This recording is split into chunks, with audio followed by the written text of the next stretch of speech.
this video we're going to look at Ubuntu 19.04.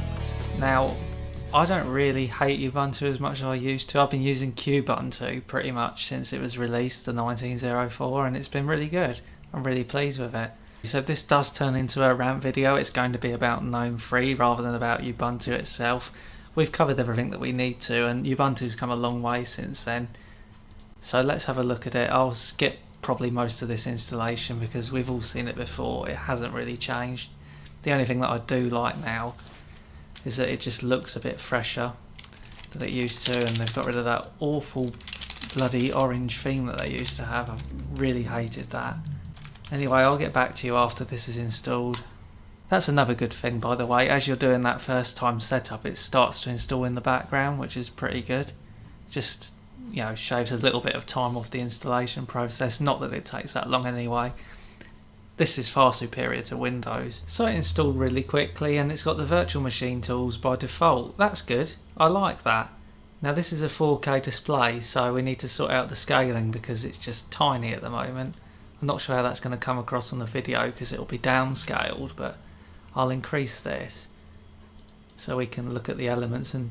oh look, a white wallpaper. I know I like light themes, but this is just ridiculous. Is that a bug? Let's install the updates. Perhaps it's fixed in an update. I like the way that you click apply the updates and it just disappears. I know it goes over here, but you know, it's kind of stupid. I want to see the progress. If I'm clicking install updates, then show me the bloody updates, don't just disappear. This is good, I like that, especially if you've got a Google Drive or something. This is pretty handy because you can just sign in and you'll get your Google Drive come up rather than installing a third-party piece of software. It's a bit strange that there isn't an official Google client, but maybe this is the reason why, because it's built into a lot of the stuff. I can't help but notice that when you click show applications, it gives you a full screen menu, and that's fantastic. But when Windows 8 came out, it's oh, it's full screen and it's all squares. Ooh. How comes this is acceptable and that isn't? Don't understand that. You know, Windows 10 often gets slammed because it comes with third-party software and advertising, and yet look in here, we've got bloody Amazon right there. Right there, built in. It didn't even like pull it down after installation, it was there from the off. It's ridiculous. Let's reboot the system and see if this white background issue has been resolved. No, of course not. Why would we expect them to fix it? It'll probably be broken throughout this whole fucking release until the next one comes out. That's just fucking typical. What if I force it to change? Maybe that will solve it. So if I go into background and pick one of these absolutely awful wallpapers. No, it doesn't fucking work. What about a solid colour? Let's go back old style Ubuntu. Oh yeah, that works. So it's fucking broken out of the box, for fuck's sake. How fucking typical of this fucking thing. Privacy. Problem reporting. Oh, but Windows 10 does it. Ooh, so does this fucking thing. What's connectivity? No. Go away. Usage and history. Windows 10 does this as well, but it also gives you the option to turn it all off. But you know, that's a problem and this isn't. This is absolutely fine. Windows 10 isn't. I don't get it. I just don't get it. Show applications. So let's see. I don't want that crap on there. So I'll just drag it. What the oh, for fuck's sake. So you have to do that. So can you actually drag something to it? So you can drag to it, but you can't drag from it. What the fuck? What if I want these in categories? Like I want the, what the fuck is it called today, office stuff together. Oh no, look, you can't do that. That would be too fucking helpful, wouldn't it? Why is it so fucking dumbed down, for fuck's sake? What the fuck? It's like, it does like 5 fucking good things and then 50 million fucking bad ones. Just don't fucking get it. The dock, let's see. Auto hide, well that's something, at least it lets it auto hide.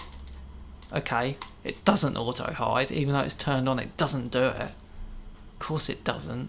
What if I want a desktop icon? No, I can't even do that. So how do I do a desktop icon? What the fuck's sake? Why is it so fucking difficult? Oh, now we're getting fucking errors. Fucking thing. Do we have sound? Let's have some sound. Oh, for fuck. Front, left, yeah, front. great. Just go blidding or something like that instead of this shit. Fuck's sake. I'm gonna look up that fucking thing with the fucking wallpaper. I'm so fucking pissed off with this fucking thing all fucking ready. Oh, it's a known issue, that's good. So it's not something specific to this system for you to go, oh, it's your configuration, you fucking idiot. No, it fucking isn't. Same problem here, great, yeah, mine's the same. That really helps. Fix it.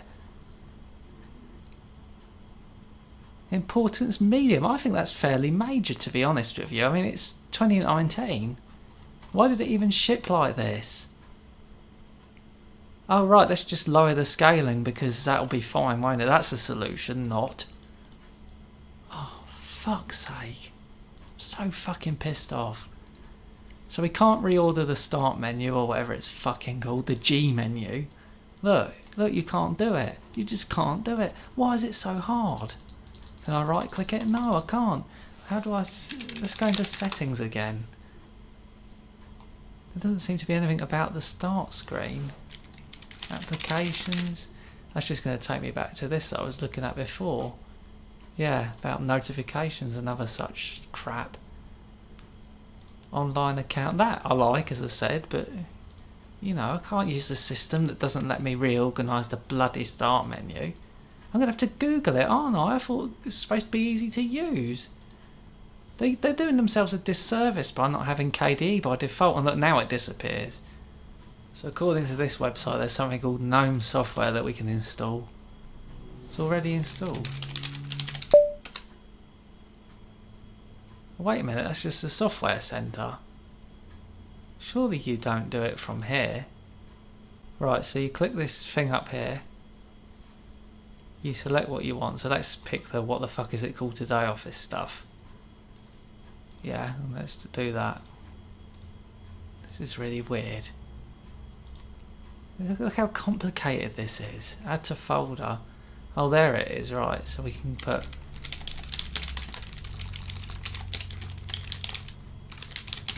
Yeah? And then we pick that and do that. And now we go into the start menu. Oh, it's taking auto hide quite literally. Auto hide never to be shown again. Okay, now they're all together.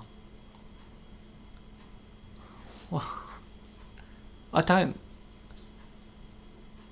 know what to say. It's just mad. It's just mad. And it's just such a basic thing. It's not Ubuntu's fault, it's GNOME free, but then why are they sticking with it? If you're trying to get people from Windows to this, aren't they going to get really frustrated with it? It's so bloody dumbed down and so basic, it's just crazy. I mean, I know that KDE it goes above and beyond, you can customise every little thing, but you don't have to, and the defaults are pretty good. I mean, if you tweak those to perfection, it'll be really good. This is just doing them a disservice, I would have thought. Who's going to like using this? It's half broken, it doesn't work, and you can't drag and drop things. I'm just confused as to how crap it is. Like, I don't want Thunderbird, yeah, but I can't do that. I have to right click it.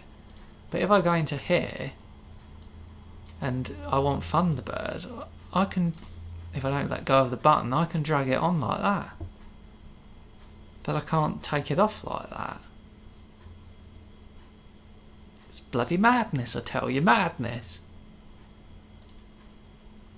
This isn't as good as Conqueror or Dolphin. Look how basic everything is. There's nothing wrong with it being basic, but there's like, you've gone too far. This would really frustrate some people, I know. It really would. It's frustrating me. And I'm going to get loads of comments telling me that everyone uses Ubuntu and it's really popular and that, and it probably is, but just me using it now, it's just confusing because it's just crap. you have to go into the software center to organize the start screen, and you can create these nice little groups, but you can't drag out of them, you can't drag into them, but you can go through here, select them, create a group them together in here. It's really weird, isn't it? And yet if I take them out, I guess you can't have them in two groups. I mean, that's stupid anyway, but no, you can't. That's something. You can't have them in two groups. What's this? Oh, it's got an RDP client. Cool. And it did install the UK language pack, and it is in British, which is good. It's not like saying it's going to do it and then it does something completely different. The VMware tools were installed by default, that's good. And the package repos in Ubuntu are really, really big. It's got some great software, but this bloody GNOME free crap, it's doing it a disservice, I'm sure it is. As I say, KDE is really good. And I know that I'm a KDE fan, but even you got other DEs which aren't as cut down as this rubbish. I don't know. Someone tell me in the comments if they use GNOME free all the time and how you get on with it. I would say maybe I'm doing something really wrong, but I'm looking at it in a way of just, you know, coming to it for the first time and wanting to achieve basic things. Things you'd think would be intuitive, like doing that. There's no response or nothing, it just goes straight back to where it was.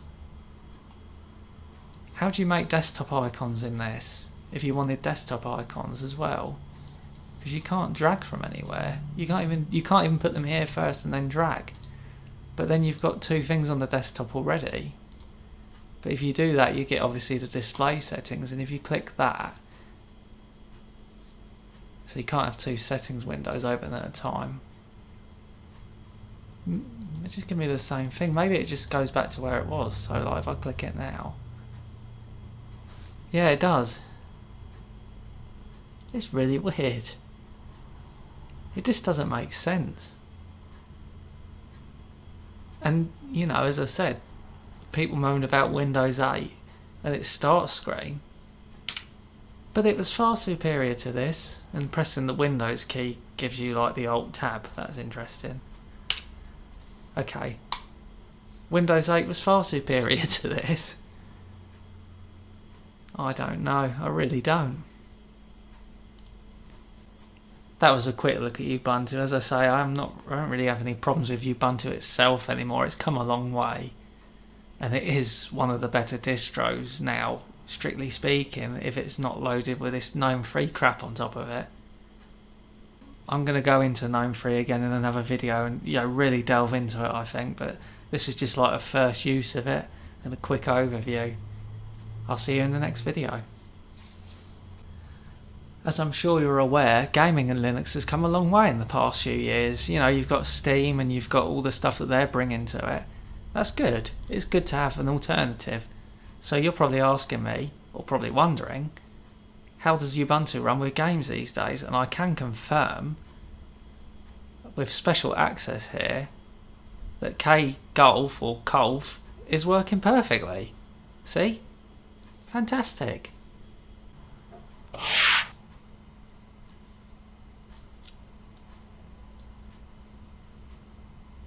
As is the network construction game. Cool.